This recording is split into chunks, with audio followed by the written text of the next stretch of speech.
Welcome back. It's what we love to hear. Christmas is right around the corner, and with the holiday comes season traditions. Joining us, telling us more about the traditions that we celebrate here in New Mexico, our buddy, local historian, Raffi Andonian. Raffi, always good to have you with us. Hey, one of my favorite memories in Christmas time, yeah, that's right, I look like a Christmas present, right, with a big Christmas bow tie? There you go. But one of my favorite memories in New Mexico is during Christmas time is, of course, the bowl of homemade pozole and the tamales on the side. I love that stuff. Attaboy, Raffi, attaboy. Okay, so the first topic here, I'm just going to put my 2 cents in. They are farolitos, but they're called luminarias. Take it away. Well, I love that you said, how about the electrolitos, right? Which is the electric ones, but yeah, those are fine. Yeah, but you're a purist, and I am too, so you got to have the real thing. I agree with you, real fire. But the farolitos, of course, mean lantern, right? Little lantern, and luminaria means, illumination.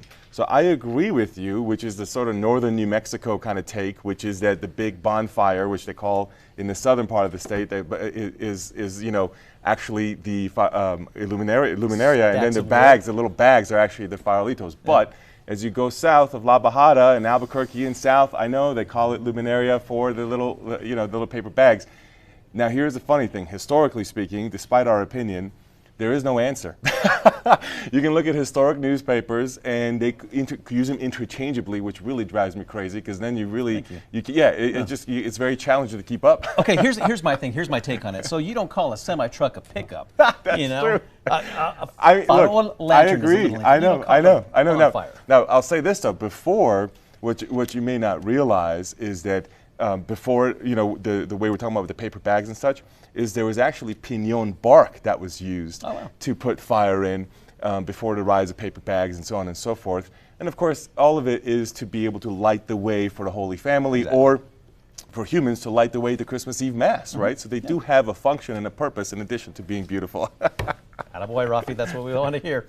So also some other cultural influences that kind of play a role here in New Mexico. I think it's fascinating as culture from New Mexico gets imported, exported, to reflect many different ways. I'll give you a few examples.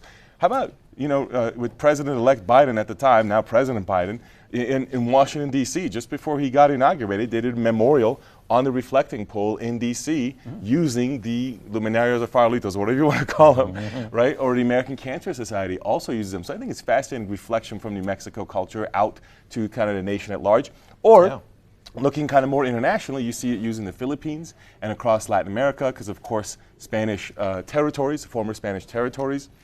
And in New Mexico, we kind of associate it with Spanish, but there's actually an account of a Portuguese explorer in 1590 using it in a failed attempt to colonize New Mexico to light the way for one of his scouts. So there's kind of a lot of different accounts. But my favorite example of New Mexico culture around Christmas being reflected is what historians call syncretism.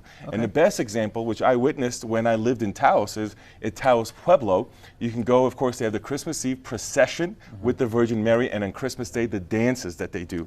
And the reason historians call it syncretism is because it synchronizes both the native Taos religion and the Catholic religion brought in from the Spanish, because you're celebrating Christmas, but doing so with the local cultural beliefs and traditions. So the synchronizing of beliefs. I think we have those called the matachines. And real quick here, New Mexico food during Christmas time, there's nothing like it. Bizcochitos, Bizcochitos, of course, and they're reflected here. Have one.